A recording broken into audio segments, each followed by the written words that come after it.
On the 14th day, he stopped knowing what was real.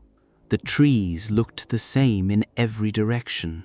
They had looked the same for 2 weeks, the same roots, the same darkness above, the same sounds that never stopped. His name was Daniel Carver, researcher, biologist, a man who had spent years studying the Amazon from the outside. He had wanted to understand it from the inside. Now, on the 14th day, the Amazon was showing him exactly what that meant. Daniel Carver had arrived in Brazil 3 weeks earlier with a research team, a satellite phone, and a plan that seemed solid on paper. He was studying a rare species of fungus found only in a specific microclimate deep inside a protected section of the Amazon. His team would set up base camp on the river. He would make day trips into the forest, never more than 3 hours in, always back before dark. On the 4th day, he decided to go a little further, just 1 more kilometer. There was a formation of trees his GPS had flagged the day before. It would take 30 minutes, he told himself. His GPS died 2 hours in. The battery, he had forgotten to charge it the night before.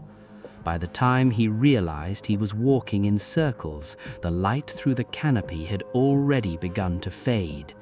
That was day 1. 14 more would follow.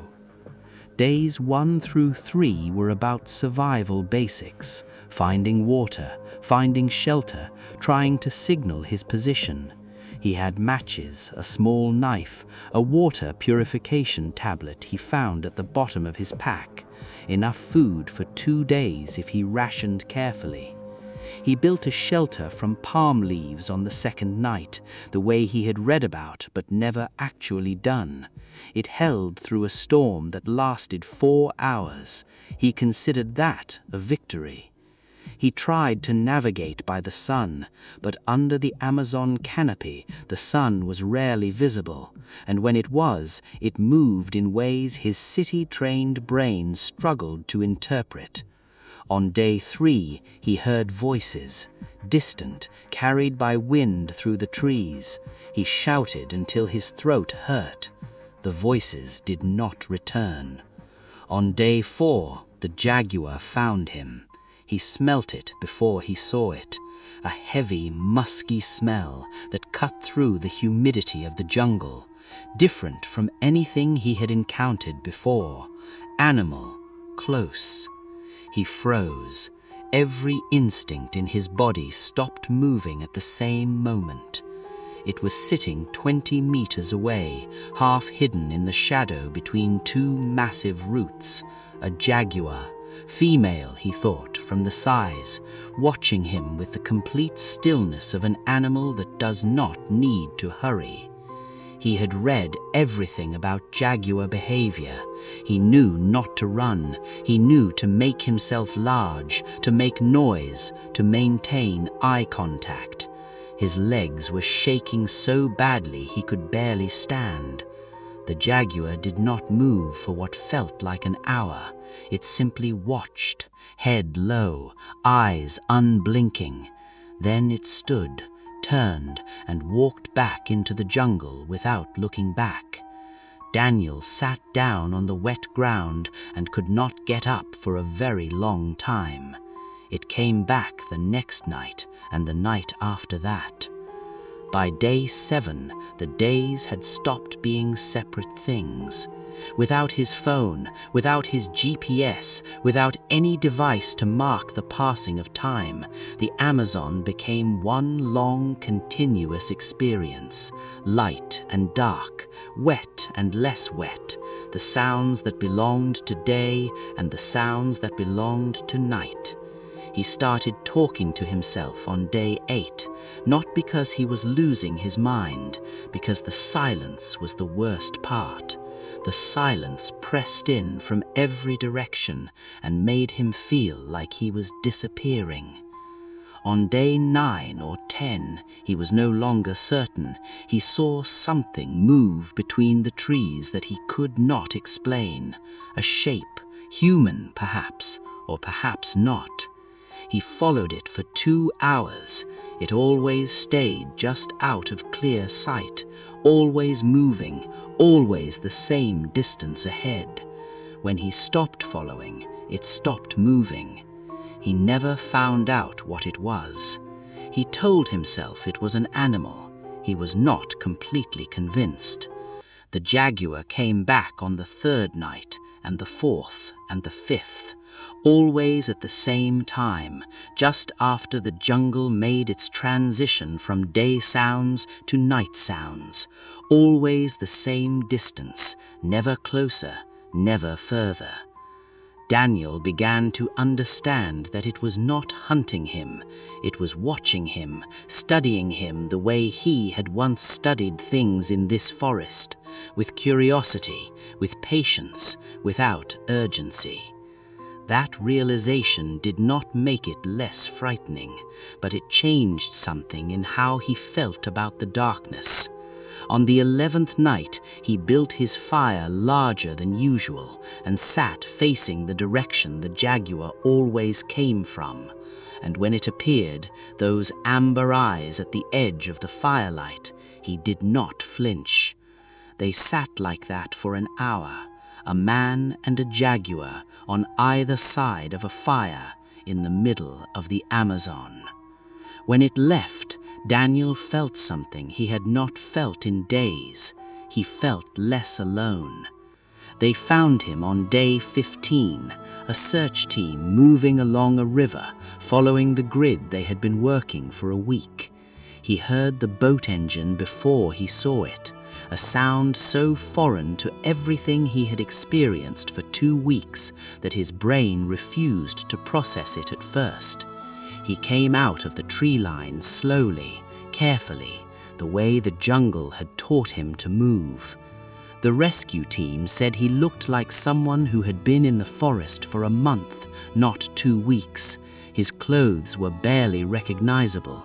His eyes, they described his eyes as the part that had changed most, not frightened, not relieved, just different, like he was still listening to something they could not hear. Daniel Carver spent 3 days in a hospital in Manaus. Dehydration, malnutrition, several infected cuts, a broken toe he had not even noticed until the doctors found it. He gave his report to the research institute, answered the questions from the search and rescue team, filed the paperwork.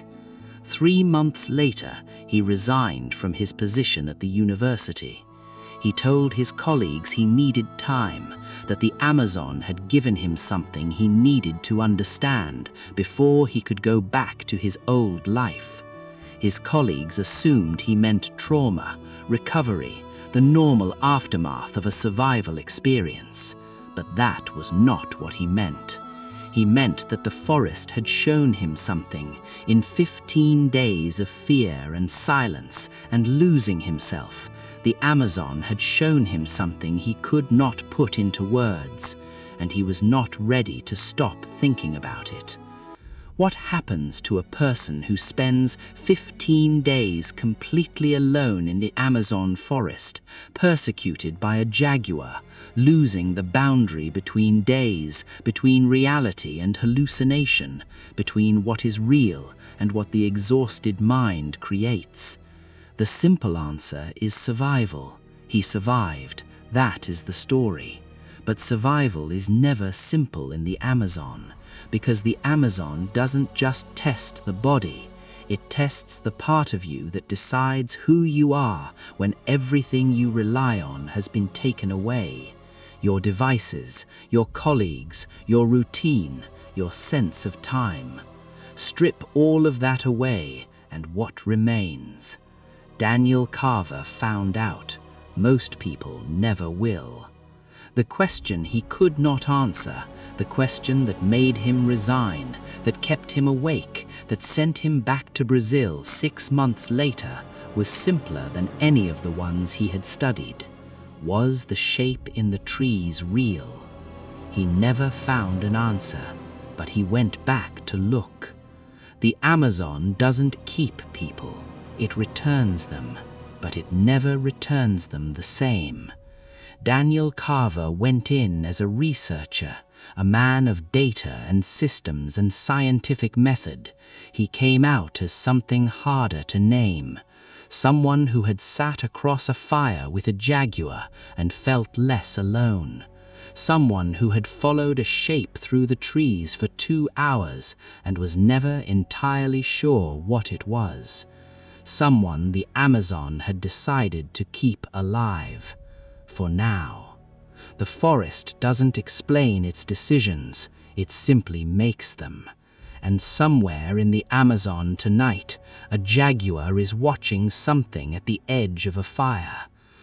Whether that something is real or not, the jaguar does not seem to care. If this story stayed with you, if the shape in the trees made you wonder, write "deep jungle" in the comments below. Daniel Carver went back to the Amazon. What he found the second time is a story for another day. Subscribe, because the jungle always has more to show.